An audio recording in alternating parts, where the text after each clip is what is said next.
Hello, everyone. Welcome. I am excited to be here today. I am Dr. Shelley Ellis, the director of the ICTR Dissemination and Implementation Launchpad and professor in the Division of Hematology, Oncology, and Palliative Care here at UW-Madison. Welcome to the Implementation Science Seminar Series, a monthly interactive seminar to learn about the four pillars of implementation science: implementation theory, methods, strategies, and laboratories. Today's talk, An Introduction to Implementation Laboratories, is our last seminar of the academic year, but we'll be back on the second Friday of every month from 12 to 1 Central Time in the fall. Our seminar is open to anyone who would like to attend, and it's also part of the Implementation Science and Community Health Outcomes Certificate Program, which is a 12-credit program that credentials trainees across the UW campus in implementation science. So please consider that if you are interested in more training in implementation science. Today we have an external speaker who helped conceptualize and realize the idea of implementation laboratories, and two panelists from ICTR whose research networks skirt the possibilities of implementation laboratories. So I'm happy to introduce to you Noah Ivers, MD, PhD. Dr. Ivers is a family physician at Women's College Hospital in Toronto, where he leads a research program in implementation science. He's a full professor in the Department of Family and Community Medicine at University of Toronto. He holds a Canada Research Chair in the Implementation of Evidence-Based Practice and is the scientific lead of the Office of Health Systems Partnerships at the Department of Family and Community Medicine. Dr. Ivers' research focuses on the use of data to drive evidence-based, patient-centered improvements in healthcare, in which he's conducted multiple pragmatic randomized trials, systematic reviews, and qualitative work on health services and quality improvement interventions. His work includes some of the seminal work in helping us understand the theoretical underpinnings and effectiveness of audit and feedback as an implementation strategy, and he has pioneered the conceptualization of implementation laboratories to advance our understanding of audit and feedback. We're also fortunate to have with us today Sharina Schrager, MD, MS, who joined the UW-Madison Department of Family and Community Medicine, Family Medicine and Community Health as faculty in 1996 and is the medical director for the Wisconsin Research and Educational Network. We call it WREN, a primary care-based research network, which she has developed into a national resource that she will tell us about today. She's also the editor-in-chief of Family Medicine, a journal focused on medical education and workforce policy. We'll also be hearing from Robert Greenlee, PhD, MPH, who's a tenured senior research scientist and epidemiologist in the Center for Clinical Epidemiology and Population Health at Marshfield Clinic Research Institute, which we call MCRI. There, he earned the title of Gwen D. Siebold Research Fellowship Award for Outstanding Researcher at Marshfield Clinic. He's also an adjunct professor in the Department of Population Health Sciences here at UW and has several roles within our Institute for Clinical and Translational Research. Dr. Greenlee's primary interests are in the clinical epidemiology of cancer and cardiovascular diseases and in the quality, effectiveness, and outcomes of healthcare.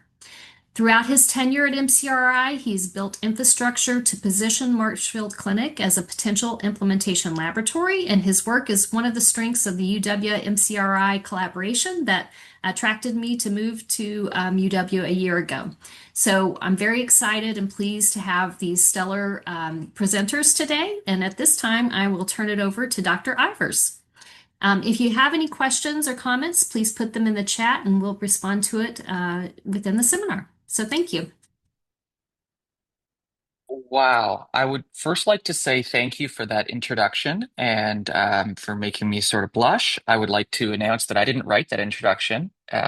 Usually I introduce myself as a dad to two sporty boys, which basically makes me an Uber driver, and also a dad to a furry four-legged daughter, and a husband to an amazing wife who is an endocrinologist and also the CMIO at her hospital.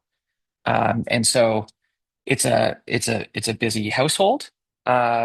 it is true that I helped conceptualize some of the thinking around what we called implementation science laboratories, but um, I want to start with a couple caveats, which is basically, the first one is I'm just a Canadian, and don't hold that against me. And the second is, in terms of the conceptualizing thing, like it, in many ways it's like a small sort of, seeing something from being on the shoulders of giants. I have had the honor of being with amazing mentors throughout my life, and in major ways it's a minor tweak to concepts that already existed, and hopefully that comes to life today, so that it'll feel something that you can hold on to and use.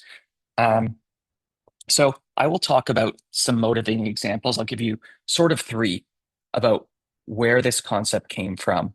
And I'm going to talk for about 3 hours. And then when I'm done, no, I'm just kidding. Maybe, just I'll try to keep it really tight. But when I'm done, there'll be time for questions to make sense of things. And so, motivating example, I'm not going to talk about the methods. I'm just going to talk about why this led to the concept of implementation science laboratories.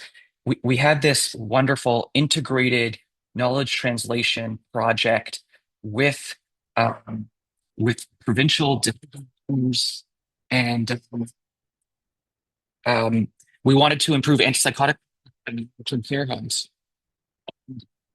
Hold on a sec. That's the four-legged daughter I warned you about.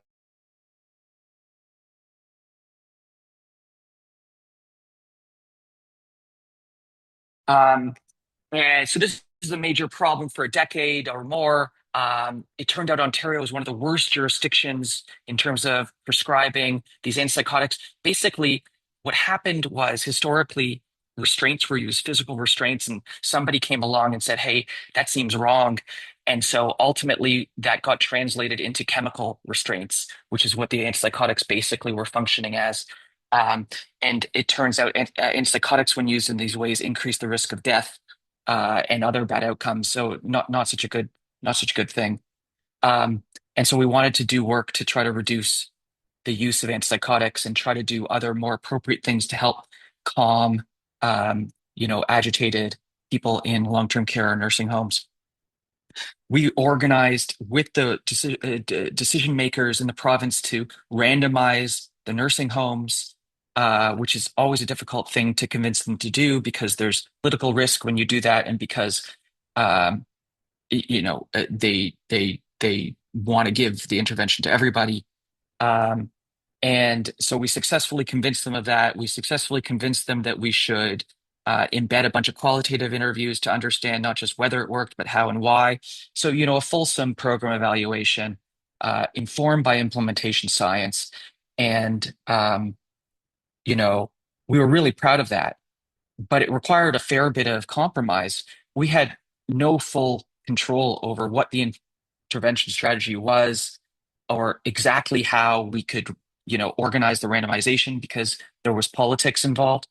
In fact, the premier was aware of this project, and you know, it's like if your governor got involved, it makes the science hard.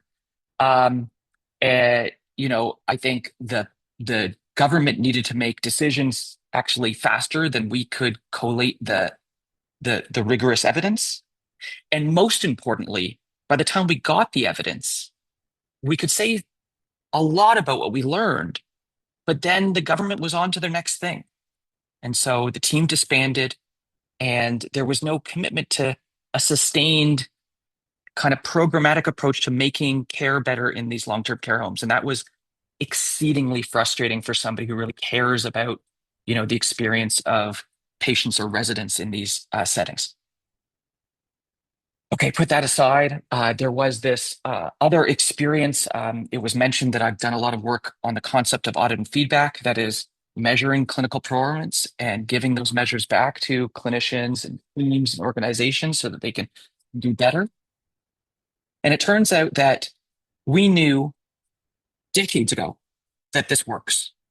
And what you see here is a cumulative analysis showing that time we had, 20 odd trials in this space, we were already circulating close to the correct median effect size for this intervention in general. when analyzing the trial. And yet we did another 100 trial, testing it over the next, excuse me a second, I don't,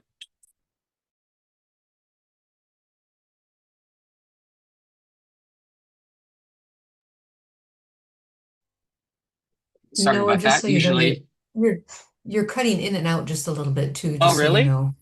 Yeah, Oh, just a bit perhaps I can, well, how about now? Is it better. okay? Okay, great. Yes, Sorry about thank you. that. Um, so this was also frustrating to see when you're doing a systematic review and you realize that so many people are putting so much effort into new trials of an implementation intervention, and they're not systematically adding to what is already known.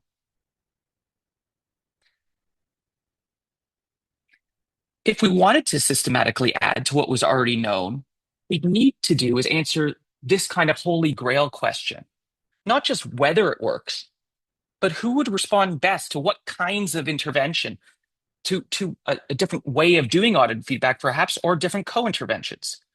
If we want to answer questions like that, we actually need really large sample sizes because these are nuanced questions, unlikely to have huge effect size. So you need a big sample size, and you need a programmatic approach. You need to do a series of studies rather than one-off projects here and there.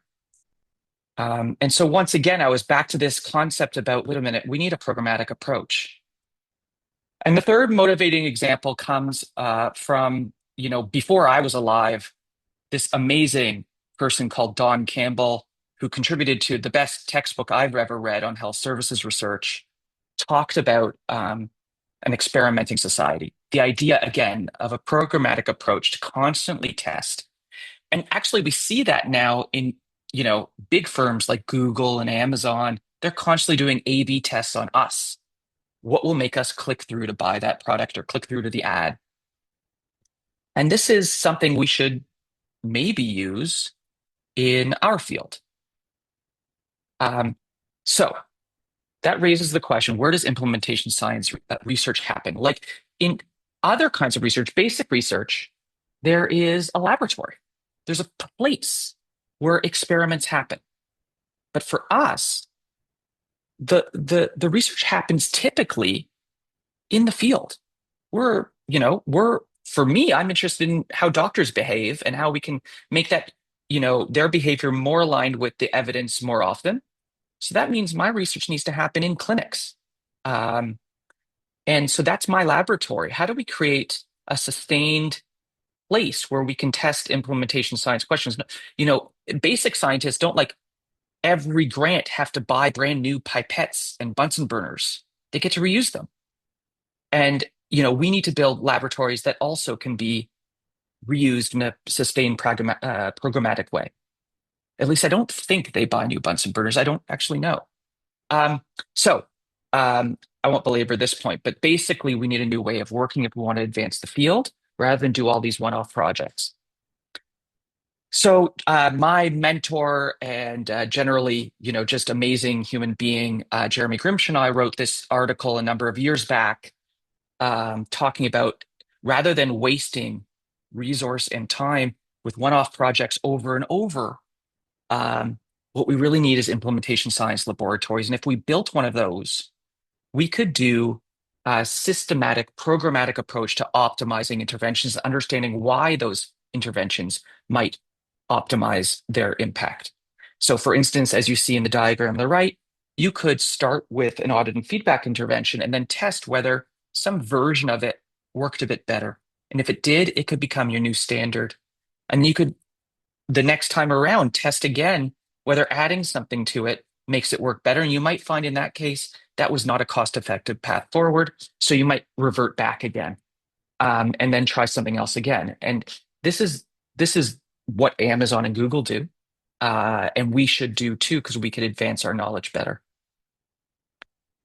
Uh, my own personal example of doing this with audit and feedback is in partnership with our provincial government. And, this is a few of the trials that we've done to try to understand how to get the audit and feedback that they do to work better. And just to bring that to life a little bit, back to the audit and feedback example, trying to improve care in long-term care homes. Um, there were what looks funny on the screen there is if it doesn't come through very well, it's a depiction of Kevin Costner showing some of my age. Um, this idea that if you don't take the pill, it can't work, and if people don't engage with the feedback, it doesn't really help them improve as much as if they do engage with the feedback. Which of course raises the question: how do we get people to engage with the feedback? It was the obvious question that our partners wanted to know. We're putting investment into this. How do we get people to use it? And so to answer that question, we worked with them on a different initiative, which was about cancer screening. And what you see here is a very old version of our provincial cancer screening initiative, an example of it. And so every doctor had access to this. And the email that invited people to look at this report is on the right of the screen. It appears to have been written by a lawyer. And it's not very enticing. And you have no idea what it's for or why you should bother wasting your time clicking on it in the midst of your 100 other emails. And so we asked the question, what if we tailored the email content in a way that actually was enticing to people? And we asked that in a way supported by an amazing PhD student who was the first author there, that was informed by all sorts of behavioral science to test a variety of elements that we could put in a different kind of email that would prompt people to open their feedback. And we did that purposefully in a way that, hey, if we found out which elements work, that could be then incorporated into the other kinds of communications about other kinds of feedback reports so that the government can, get more out of the initiatives they're already doing, whether on cancer screening or other topics. The bottom line is that it worked. By tweaking the emails, more people accessed, and then as a downstream result of that, we got more cancer screening that happened, um, and that was very convincing to the government. And so they've changed how they, it's no longer the case that just the lawyers write the email that tries to get doctors to do things. So that's great. The lawyers still have to be involved, unfortunately. So then again, with my mentor, Dr. Grimshaw, we started thinking about what would it look like for a whole bunch of labs interested in optimizing audit and feedback to work together. Because it shouldn't be just me thinking about how do we optimize audit and feedback. We should, we know that it's happening in all sorts of health systems all around the world. And what we needed to do was collaborate. And the instigating sort of ideal for that really came from the knowledge of how childhood cancer collaboratives work together to around the world basically enroll everybody, almost every kid with a childhood cancer gets invited to a trial of some sort. And then they, this is a bit of an idealized, simplified version, and then folks around the world work together to advance systematically the care such that many cancers now that kids get are no longer a death sentence. It's amazing. What would it look like if in implementation plans we work together similarly? And that's what this paper is about here. I just want to talk about some of the practical aspects now before I run out of time. The reality is that if you have an implementation science laboratory, you're going to need compromise. And the compromise is going to be needed on the research side, but also on the health systems. So whoever the partner is that's in charge of improving that aspect of quality of care and is already maybe committed to that and running an intervention, for you as a researcher to convince them that, hey, why don't we let us work with you so you can figure out how to optimize that? They have to be willing to say, hey, that means I'm admitting that my intervention that I'm already spending money on isn't optimized. And that could carry some political weight for them. It could be dangerous. On the researcher side, you don't actually get control over exactly what the intervention is, the time commitment for changes to be made, or so on. You have to be willing to compromise as well on some of those things. Sometimes you have to compromise on the methods. Sometimes it's not an option to have a control group, for instance. So there are challenges with the whole thing. And if you are to embark on it, I think it's worth I just want to encourage people to contribute to the literature of how it's going. So I've been starting to think that there are probably at least two different types of implementation science laboratories. There's a vertical one and a horizontal one. It is not necessary to do it on an intervention strategy, an implementation strategy like audit and feedback. It might be that you're interested in a problem like cancer care or, I don't know, getting people on a statin for high cholesterol. Um, and one could imagine a laboratory that's focused on a problem rather than a strategy, but still doing iterative trials sequentially in a programmatic way in partnership with the health system to improve that. Either way, there's going to be these, I believe, key features that there's going to be collaborative decision making between the health service partner and the research team, and that's going to happen in a sustained way. So it's not going to be a one-off project. There has to be some sort of long-term funding for the research and for the interventions. The nice thing is, if a health system is already committed to, for instance, improving care for people who have had a heart attack, then they're already paying probably for some amount of intervention in that space. And all we're offering as the researchers is an opportunity to help them optimize that. So we're doing something we can offer. But I would say that we want to find partners that are doing things at a population scale already. And the reason for that is that, as I said earlier, we're looking for small effect sizes if we want to ask questions about how to optimize things or how to do things best for subgroups. So we need large scale initiatives to answer those kinds of questions. And then the other final thing that's unique about this is that we want to ask and answer implementation science questions. All of the above could be true for all sorts of other things in a learning health system. But what's distinct here is that we're trying to advance implementation science specifically. And so this pretty much last slide is just to highlight that there already are some overlapping concepts here. In large ways, what I've talked about is broadly the concept of participatory or community-based research, except my partner is not necessarily, community members, but health system decision makers. In large part, the concept of learning health systems overlaps with what I'm talking about, except oftentimes learning health systems focus on clinical decisions rather than decisions about how we do implementation science or how we can advance implementation science, although not necessarily. And so, as I said at the outset, I don't think this concept of implementation science laboratories are entirely new. It's maybe a bit of a tweak on things that already exist. They don't seem to be terribly inventive. And so just to wrap up, there's a couple of quotes in my email there, and I'm really happy to talk more detail about some of the projects or some of the concepts, but I didn't want to take up too much time. So I hope that fit in the time that I was allotted. And I'm sorry about the audio.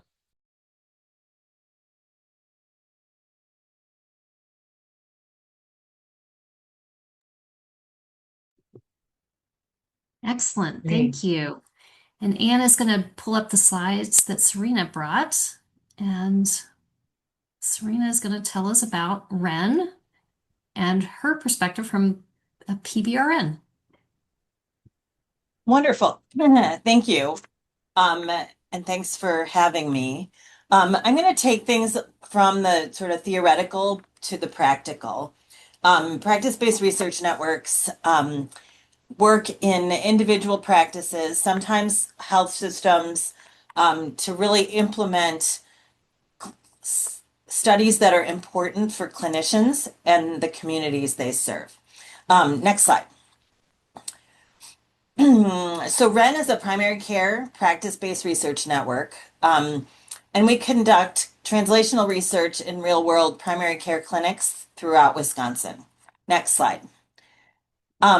So REN was founded in 1987, and the way it was founded is interesting in that it really predicts how we practice today.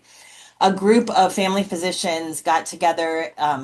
They were part of the research committee of the Wisconsin Academy of Family Physicians, And they decided they wanted to do some research in their clinics that was important to them. They wanted to see how doing research, how they could improve the care of the patients that they served. And they created REN, which then was sort of absorbed into University of Wisconsin Department of Family Medicine, currently now called and Community Health, but that was later. Next slide. Here is our team. It sort of waxes and wanes depending on how many projects we have, but we have been continuously funded and working for the last 40 years. Next slide. So we can help researchers in a lot of different ways, and we actually encourage researchers to meet with us early in the process.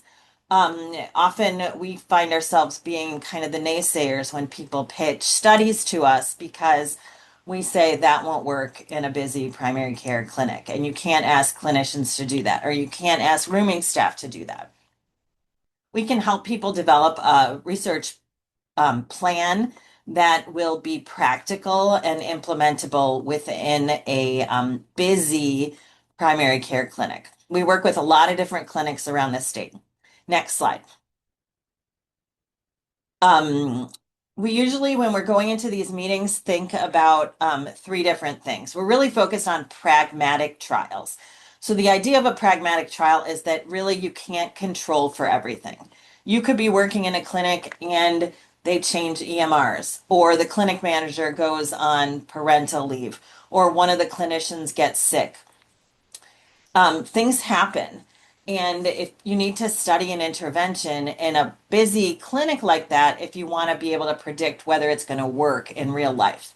We all talk about the gap between evidence and implementation, and the idea of conducting a pragmatic trial helps bridge that gap a little bit because you're accounting for anything that could happen. So we look for three factors. The first, is it relevant? We use our advisory council, which includes mostly family physicians and researchers from around the state. We're looking to see if the topic is relevant and important in primary care practices.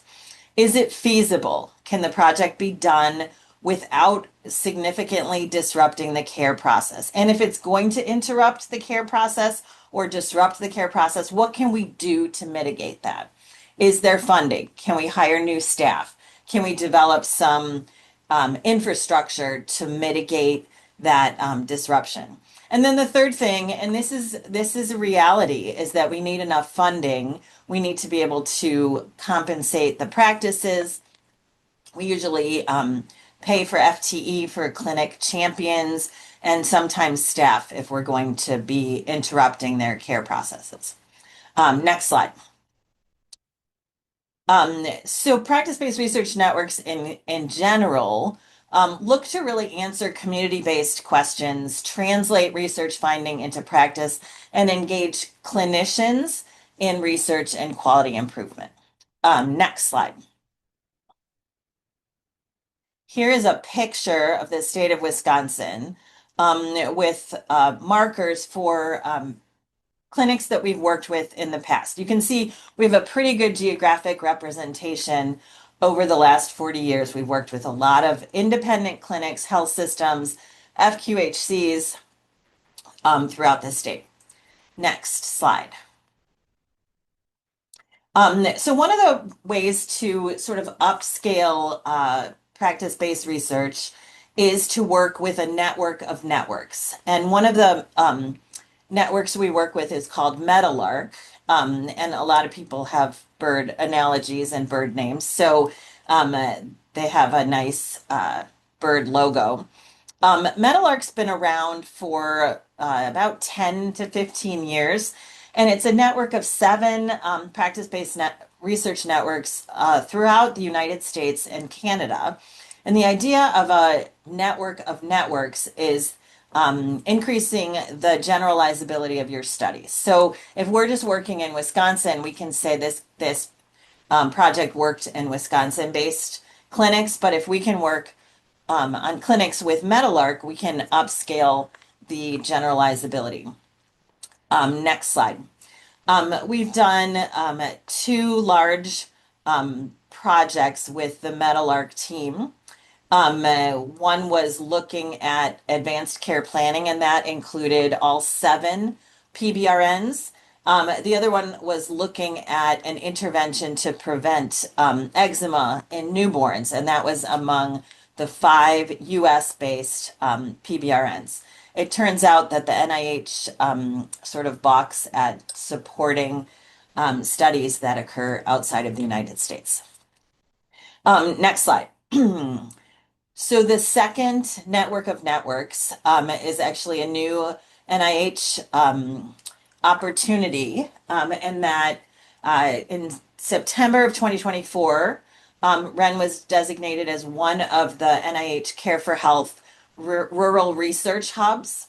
The idea of these research hubs is to provide funding for PBRNs to develop projects and work on implementing interventions in rural primary care clinics throughout the country.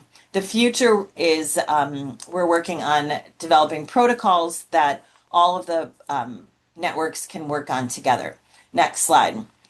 So this is a map of the first 6 NIH Care for Health hubs. As you can see, there's a pretty good representation of the geographic variation in this country. It's focused on rural areas. And so some states were actually not eligible to apply just based on their populations. Next slide. Okay, so I'm going to give you 2 examples of projects that we've done that are sort of good illustrations of implementation science within individual clinics. So this particular study we conducted in 4 different UW Health clinics, both internal medicine and family medicine. At the time that we conducted this project, which was pre-pandemic, we had an EHR embedded shared decision making, a decision aid that was embedded into the electronic health record. And the point of this study was to see how we could help clinicians increase the use of this patient decision aid to then increase both breast and lung cancer screening. We were addressing barriers to use, with which, no surprise, was time, competing priorities, lack of education. And we developed a process that was co-designed by the clinicians and clinic staff to sort of increase visibility of these decision aids and actually increase the use of the decision aid. The process that was co-designed, I think probably wouldn't surprise many people, but it ended up being pretty low tech. We thought, should we put, best practice alerts on the EHR? Should we put reminders? And it turns out what the clinicians and staff wanted to do was to have little cards. They had a pink card for people who were due for breast cancer screening, and they had, I think it was a little green card for people who were due for lung cancer screening. And the rooming staff actually put the card on the keyboard of the computer. And that's what they came up with as a process. And it actually was pretty successful. Next slide. So this is a study or a series of studies that Ren has worked with Dr. Yao Lu, who is an ophthalmologist, but also an implementation scientist. And she has been working on increasing the use of teleophthalmology to increase access for diabetic eye screening. She has cameras placed in primary care clinics, trains clinic staff to use the cameras, and then they are read at a central location. Ren worked with Dr. Liu and her team in a pilot at Mile Bluff Medical Center, and then next slide, in her national implementation study called iTrust, where our staff actually went to all of these sites around the country to practice facilitation to help clinics develop their own processes to increase the use of the teleophthalmology camera. Next slide.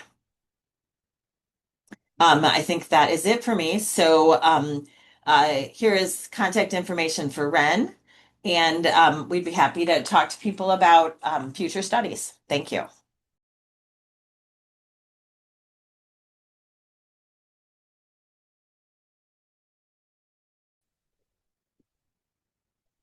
Hello, everybody. This is Bob Greenlee here. I've really enjoyed the first two talks. It's really exciting to have an opportunity to get new perspectives on things that you've heard about or known about, but have new ways of thinking about or thinking about their utility or applicability. So this is an exciting time. Next slide, please. So really quickly, my remarks today are going to be focused on some initial considerations of considering existing research networks as potential implementation laboratories. I have some examples of a few research networks that Marshfield Clinic Research Institute participates in with varying levels of infrastructure support. And then I want to end with some precautions, challenges that would need to be overcome for success, and so things for people to keep in mind. And the last slide includes some contact information. So next slide, please.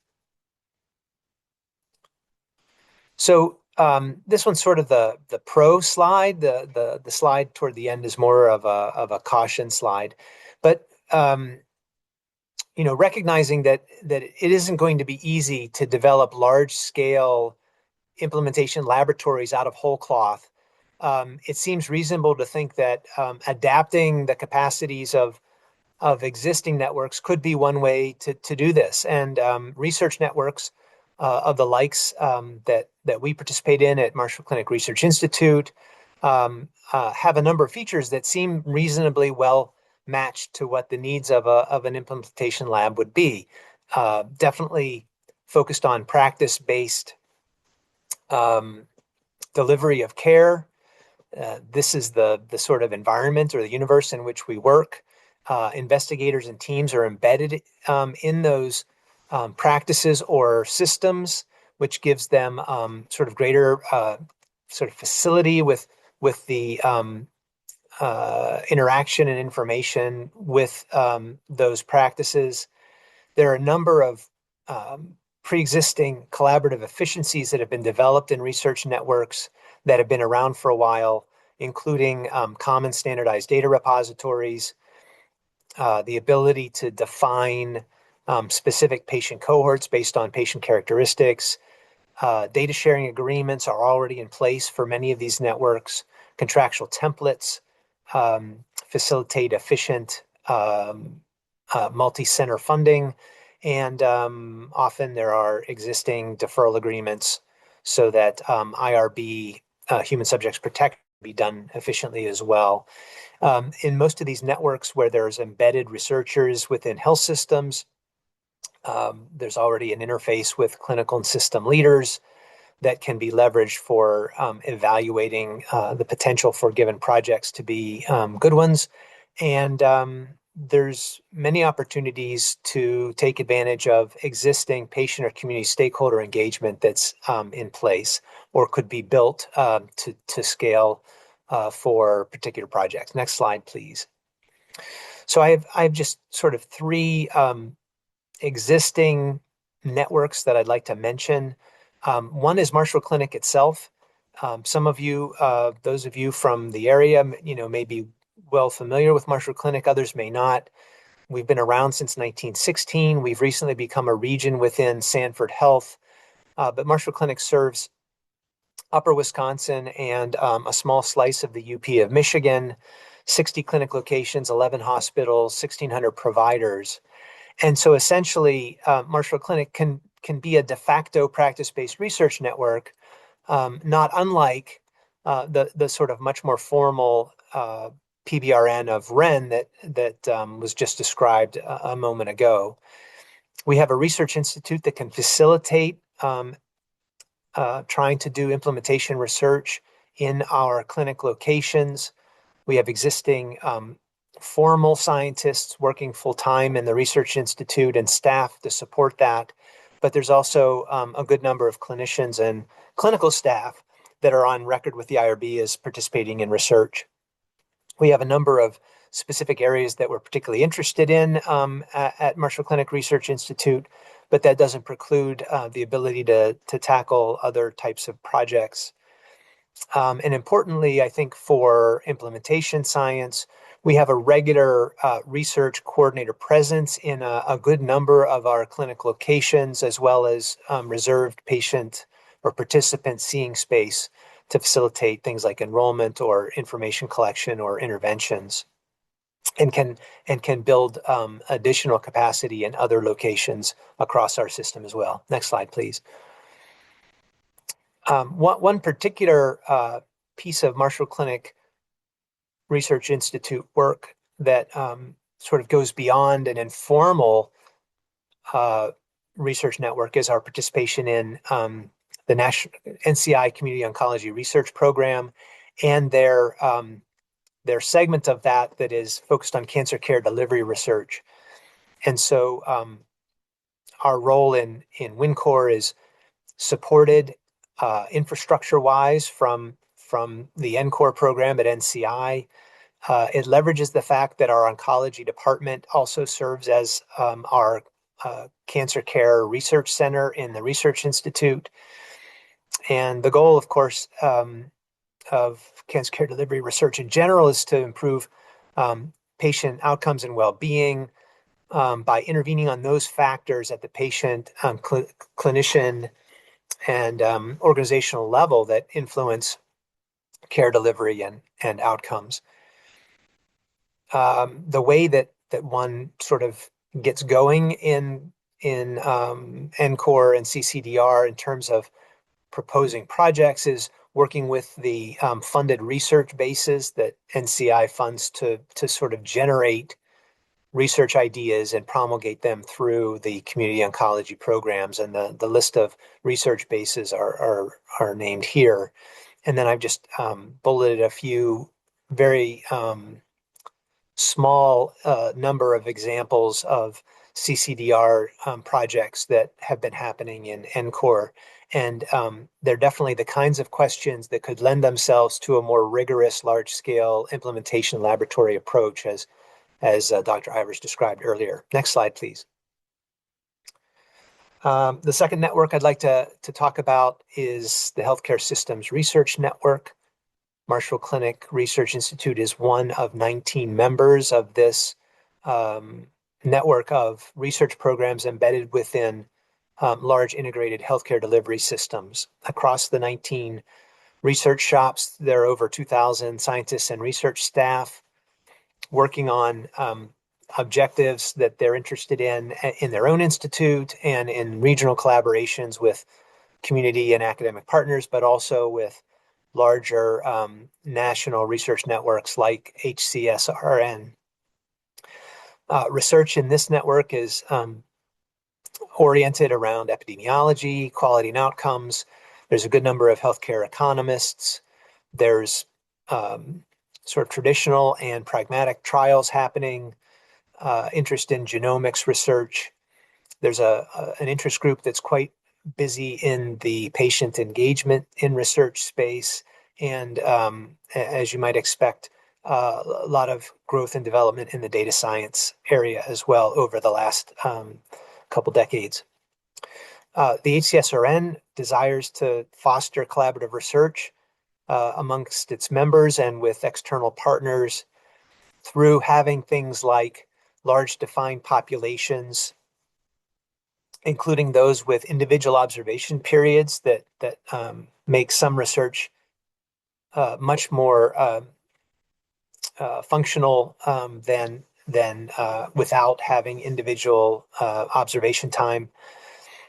Comprehensive capture of care and relevant health measures from the patient's participation in the health system and their insurance through the system's healthcare insurance offering, which in some places in this network they're organized as a health plan. Other places they're organized as a delivery system with an overlapping health plan. And all of these members of the network have developed standardized data repositories and keep them in a secure federated structure. Next slide, please. I think it's worth pointing out that a good number of the members of the HCSRN have formal dissemination implementation research programs within their research shops, and or they have investigators that are linked in various fashions to academic partner or VA D&I programs.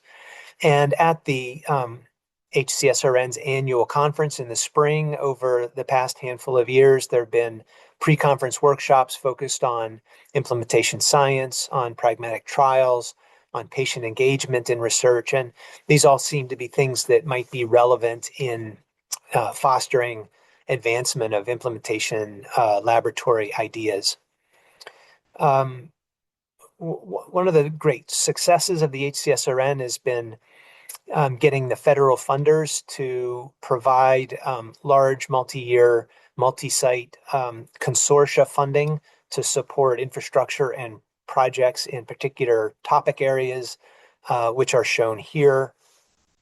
And for a given institution like mine, like the one I work at, participation over the last 20 years in HCSRN has been a very valuable source of research opportunity and research revenue to support staff and carry out projects.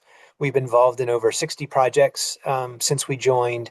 And this list here is just a short list of recent projects that I've been the local PI for in the cancer field. So there's sort of other slices of examples I could provide. Now, not all of these are necessarily the ones that would sort of be obvious candidates for enhancement in an implementation laboratory kind of way, but I think they all are, some of them are, and others are ones that, one might envision next phases of research in the line of inquiry might involve goals around implementation and enhancing or improving, optimizing implementation.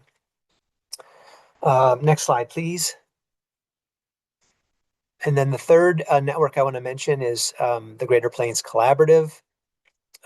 This is a PCORI-funded clinical research network within their PCORNet structure. There are 8 of them that are currently funded, and the GPC, the Greater Plains Collaborative, is one of them. And Marshall Clinic Research Institute is one of the 14 medical centers involved across 9 states in the Greater Plains Collaborative. PCORI desires that research will be more focused on comparative clinical effectiveness research. That is making sure that the research is evaluating meaningful questions to advance the ability to provide best care to patients and care that is of interest and tolerability to patients. The GPC views itself as a network with a shared vision to improve healthcare delivery via ongoing learning, adoption of evidence-based practices, and active dissemination. Across these 14 medical centers, there's over 43 million unique patients captured in the standardized repositories, including 19 million in an observational pool that have sort of a more comprehensive capture of their healthcare for a period of time, as well as 10 million in a pool that are accessed for supporting recruitment into traditional and more often pragmatic clinical trials.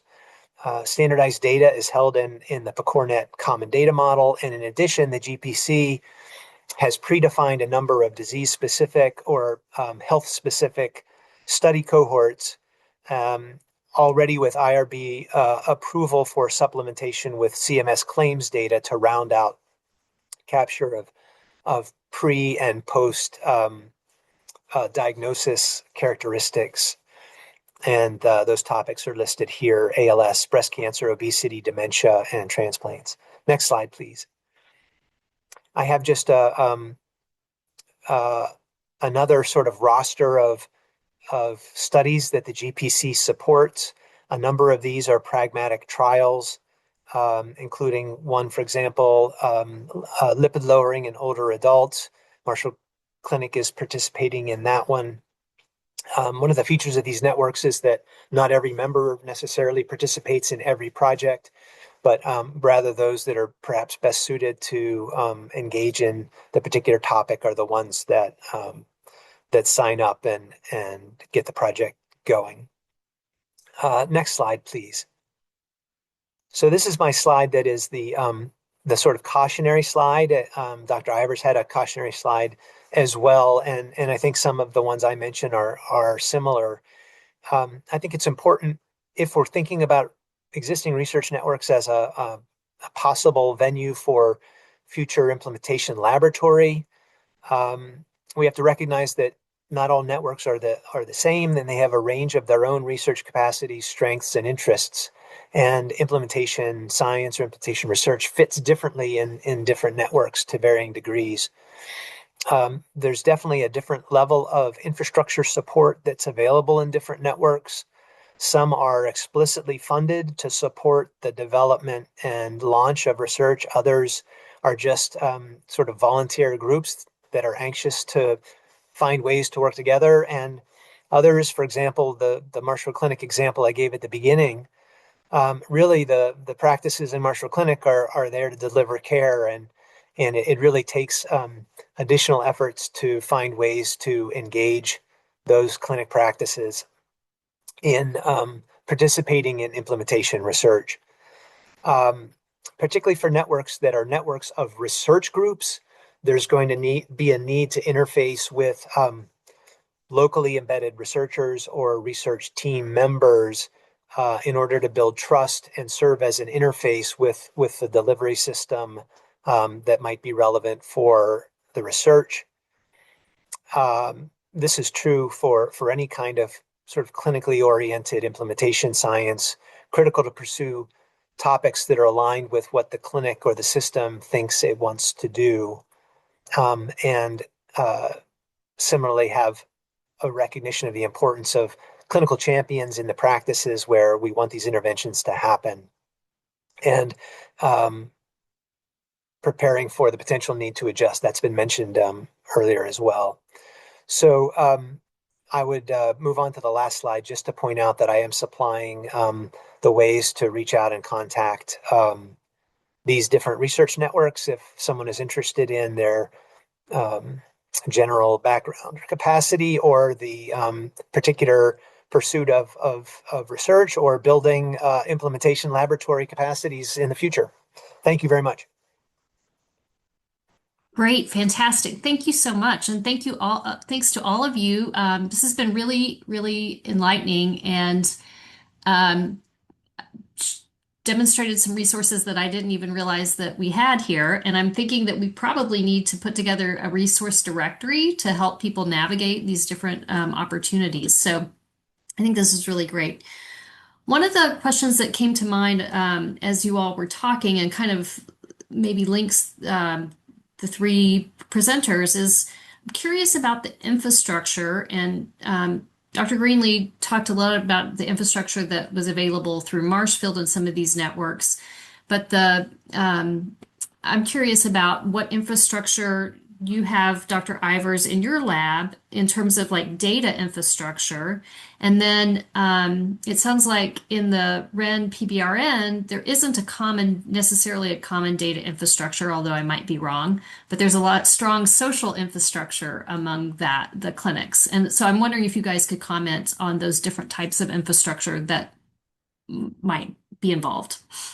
Yeah, so in the organizations that I partner with, basically the table stakes is, are they already doing large scale audit and feedback? And can we then work with them on ways to optimize the things, to achieve the goals they had anyhow? And so the infrastructure is an organization capable of doing measures at scale and delivering those measures back to clinicians or teams or organizations. And, the same would be true, when we're thinking about partnering with folks who do practice facilitation and asking questions about how do we optimize that or that sort of thing. The reason that there is the potential for efficient advancement of the science is that the interventions are already there, and that's the key infrastructure that helps me do some of my work.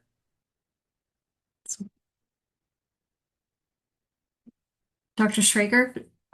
Yeah, so like you said, we do have a lot of social connections. I think the data ecosystem and integrating EHRs can be quite complex. And actually, the NIH has a whole committee on integration of data ecosystems, to be honest.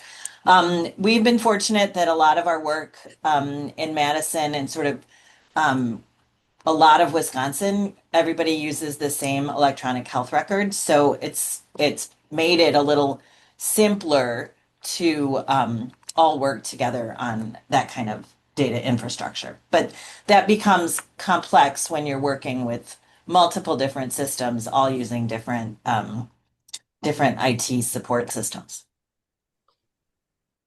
Great.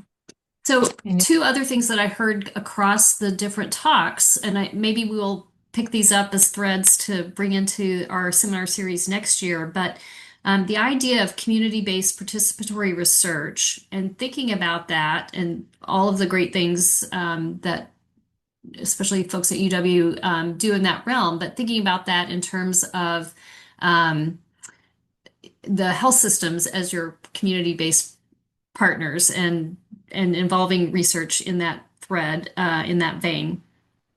And then the other thing that I heard across the talks is the degree to which might vary, but the degree to which the clinicians within the system are interested in care delivery research. So many of these are research networks that are based on improving treatments, for example.